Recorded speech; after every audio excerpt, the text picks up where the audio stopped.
1984 Dune. And just to give you a quick synopsis, we're going to go back to IMDb. A duke's son leads desert warriors against the Galactic Emperor and his father's evil nemesis to free the desert world from the Emperor's rule.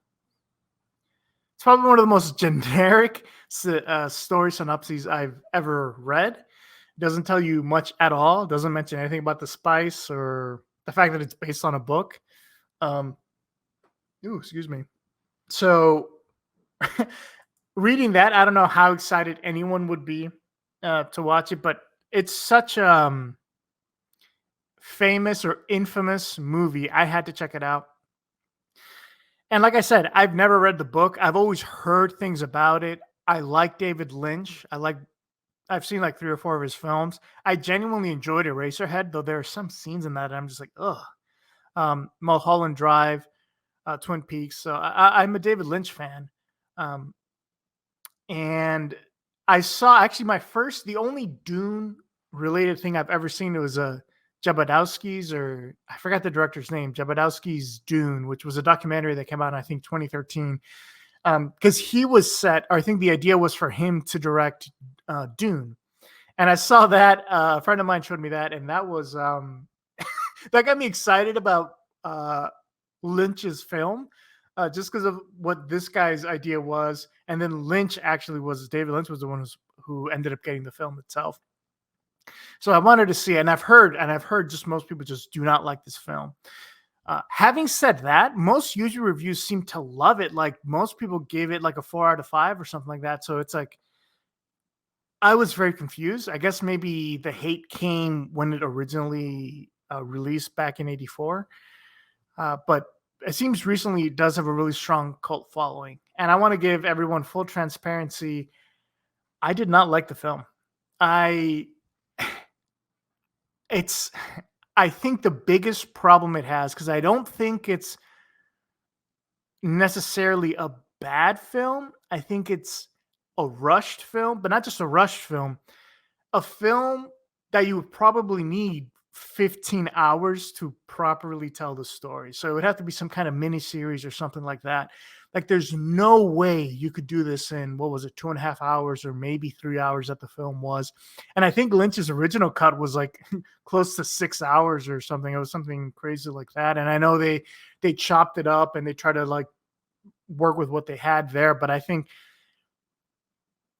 what they're doing now, making Dune into multiple movies, and I haven't seen the new ones, but just having seen the 1984 one is the best way to go. Either that or making it a TV show. Because I think while I was watching this, there's, number one, so much exposition, not just in their dialogue, but then you have a narrator, right? And he's saying a lot of things and stuff like that. So you're getting all this exposition dump, right? And then you'll have like cool scenes. You'll have cool set pieces, which some of them look really good. Some of them not so much. I think the general mood I liked that Lynch was setting up. Some of the costumes I really liked. Some of the scenes, just the way they looked really cool. But too much exposition. And then some of the stuff that I wish they showed, like they were like, we came like to this desert planet, and then it says 2 years later, and it says we've been fighting for 2 years, but they don't show any of this, right? It's like, well, I'd want to see some of the fighting or something like that, or some of the training that happens. And I think it's just because there's too much to try to do in one film. I actually think when there's a scene where Atreides, I think that's the main character's name, when he gets a ring and he vows to avenge his father, I think that's where the first movie should have ended. And actually, let me put this here. I think I'll do spoilers. Because the movie itself is too long. And I think it feels so rushed. Even just like the training in the beginning, there's like a training montage, which I thought looked kind of cool because you see it in the trailer. There's this weird CGI box thing on him that's kind of like a shield. And he trains once, and it seemed kind of cool, but at the same time, it also felt very, very, very rushed.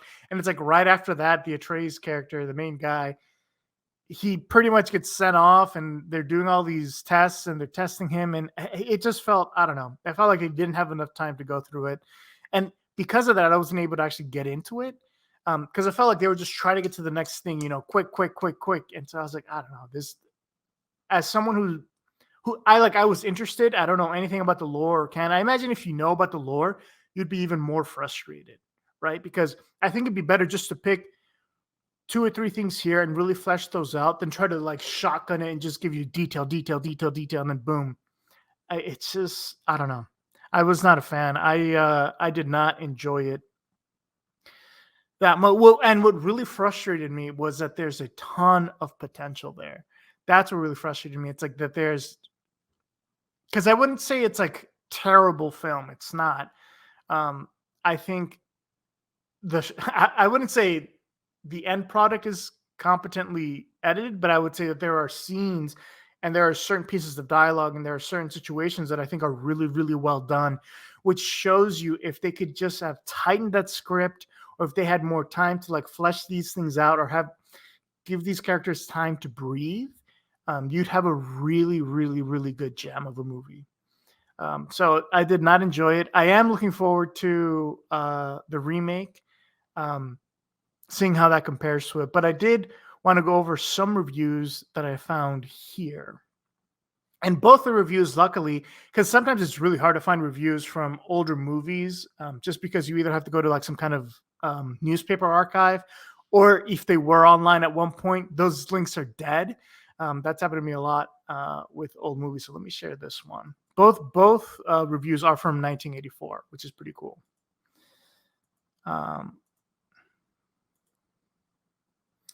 And so the first one is from the Hollywood Reporter.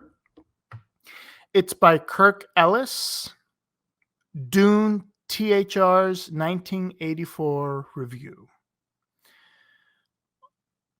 On December 14th, 1984, David Lynch unveiled a divisive 140-minute epic based on Frank Herbert's sci-fi classic, Dune, to mixed results in theaters. The Hollywood Reporter's original review is below. So like I said, this is the original 1984 review. And I didn't realize this is technically a Christmas film, which, based on what I know about Dune, makes sense. Like in the meta of the narrative, I believe, from what people have told me, it has to do with messiahs, but also not trusting messiahs, just from vaguely what I know.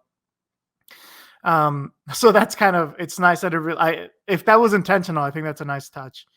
But the review starts. Dune is not the masterpiece its adherents have hoped for, but neither is it the disaster its detractors have claimed. And I like that that's how the review in 1984 started. And again, like I said, I agree to an extent. I do think it is a disaster, but it's not a bad film, right? Like I said, what's frustrating is that there are so many gems in there, and that's why I think it's has a very strong cult following now. But let's continue throughout the review.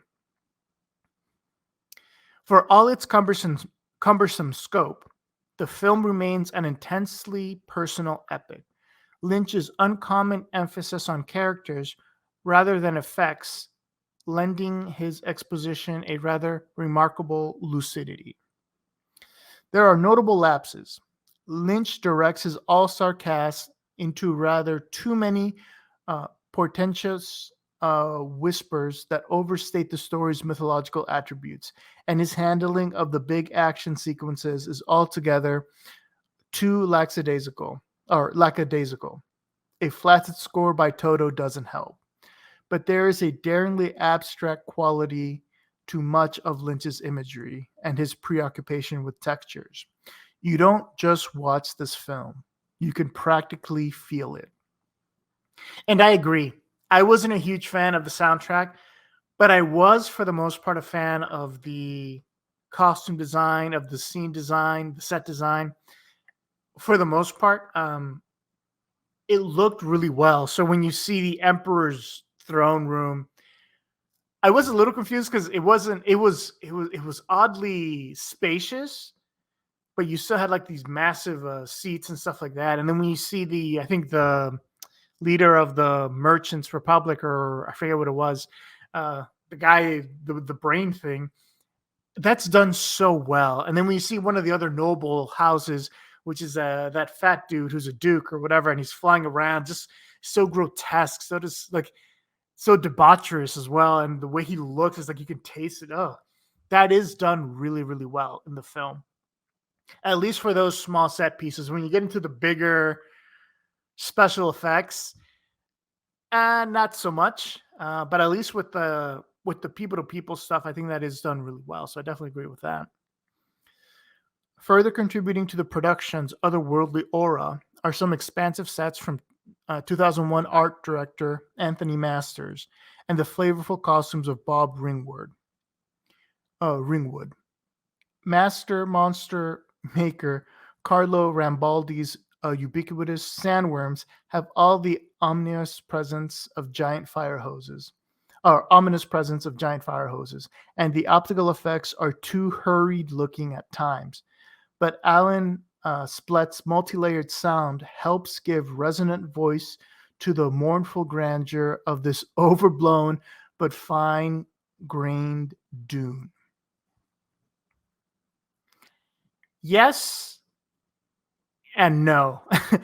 Again, as he mentions the sandworms, when you first see them, are kind of cool because you kind of see them like in the sand and stuff like that. But then when you start getting into the effects and spoiler, when they start riding the sandworms, it looks so bad, even by 1984 standards. I was like, and I love practical effects, but that was just done.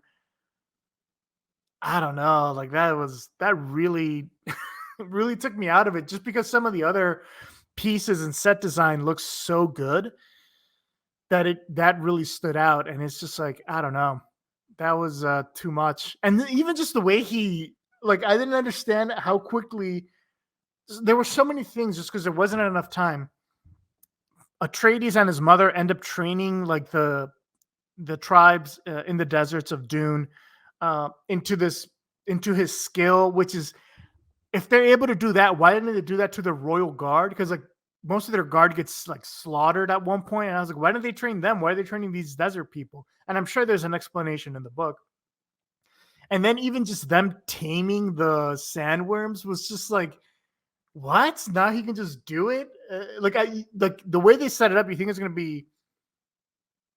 to take time, or it's going to be something he has to do. I don't know. It's, or at the very least, I was hoping there'd be like a really good montage of him taming them and then using them as weapons. But I don't know. That took me out of it, and I was just like, there was so much here.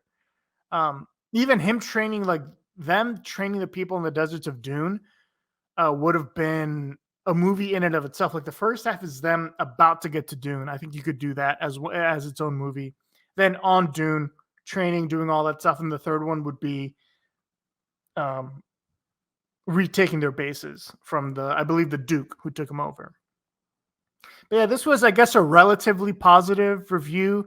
He admits that there are flaws, but it's still enjoyable due to the designs and stuff like that. I don't really agree with him. I think the review is good, but I don't agree with him. It was hard to watch. It was just really hard to watch. But the person I did agree with was Roger Ebert. I found his review, which came out January 1st, 1984. I was surprised. I'll just say this. I loved this review. I think he nails it perfectly for the most part. There's a couple things I disagree with. But he starts off, "It's like a dream. My friend from Hollywood was explaining. It doesn't make any sense, and the special effects are straight from the dime store. But if you're giving up trying to understand it and just sit back and let it wash around in your mind, it's not bad." So I love that that's how he prefaces the review and the movie itself, that his friend told him it's like a dream, and don't think too much, and then you'll enjoy it. It is, I will say, it is like a dream, but not in a good way. Because there are other movies I've seen that, like Inherent Vice, feels like you're high or like kind of like a dream, and it makes sense, but it kind of doesn't. But I felt good in that, right? But this with Dune, I just don't think it worked. If that's what he was going for, which I doubt, it still doesn't work. It's too many ups and downs, and way more downs than ups. But Ebert continues, this movie is a real mess, an incomprehensible, ugly, unstructured, pointless excursion into the murkier realms of one of the most confusing screenplays of all time. It was very obvious that that screenplay had tons of rewrites, possible last minute rewrites. It's just very obvious from how the scenes are going there. The dialogue, like I said, in some scenes the dialogue is really good. In others, it's just an exposition dump. And then you think, okay, well, it's the beginning, so okay, they're just trying to get all this up and do a little bit of world building, fine. But then this keeps happening throughout the entire film. Like you'll have all this exposition dump. Like even towards the end of the film, you keep having exposition dump, exposition dump, exposition dump. It's like, man, this is like they clearly, I don't know. It just was they did not have a good control over the script. The movie's plot will no doubt mean more to people who've read Herbert than to those who are walking in cold. It has to do with a young hero's personal quest. He leads his people against an evil baron and tries to destroy a galaxy wide trade in spice, a drug produced on the desert planet. Spice allows you to live indefinitely while you discover you have less and less to think about. Little jab there. I like that. It gives a good explanation for what the movie is about. Oh, so it's the Baron. That's right. The Duke is his father. The Baron is the bad guy. The movie has so many characters, so many unexplained or incomplete relationships, and so many parallel courses of action that it's sometimes a toss up whether you're watching a story or just an assembly of meditations on themes introduced by the novels. The movie is like a dream. And yes, he nails it right there. This is the problem. Too many characters and too many unexplained or incomplete relationships. That really, really, really stands out. Um, and really hurts the film. I think that's why for me I just couldn't enjoy it. And I keep harping on this. You could tell just with a few more rewrites, or if they had more time in the film itself, not just to produce it, but like to expand it, uh, it would have felt so much more better. The relationships would have been so much more believable.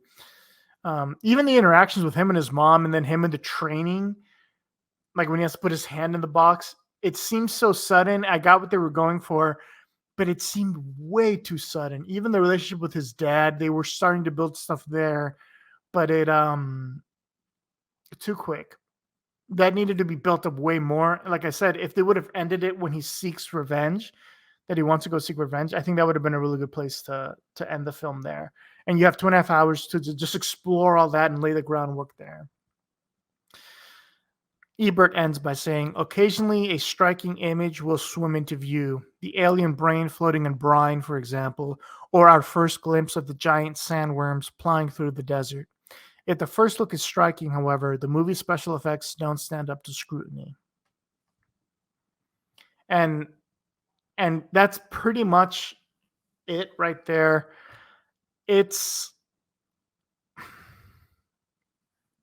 there are just so many good set pieces where this film where Dune 1984 just, I don't know, it just shined through, but then it was held back. It's like two steps forward, I would say one step forward, two steps back is the problem with Dune there. And I definitely agree with Ebert in his review here. I really enjoyed it. And like I said, it feeling like a dream, he really, really nails it with that. So for me, Dune 1984, I would say pass. I mean, if you want, you can look at different scenes. I was looking at my clock, like I was about an hour into it, and I was just like, "Oh my god, this is not good." Only an hour in, and I was already waiting for it to end. So I can't recommend Dune. I mean, unless you want to just see what they did in the past, um, it's tough. It's a rough watch because you're going to see the potential the movie had, and that makes it really, really, really frustrating.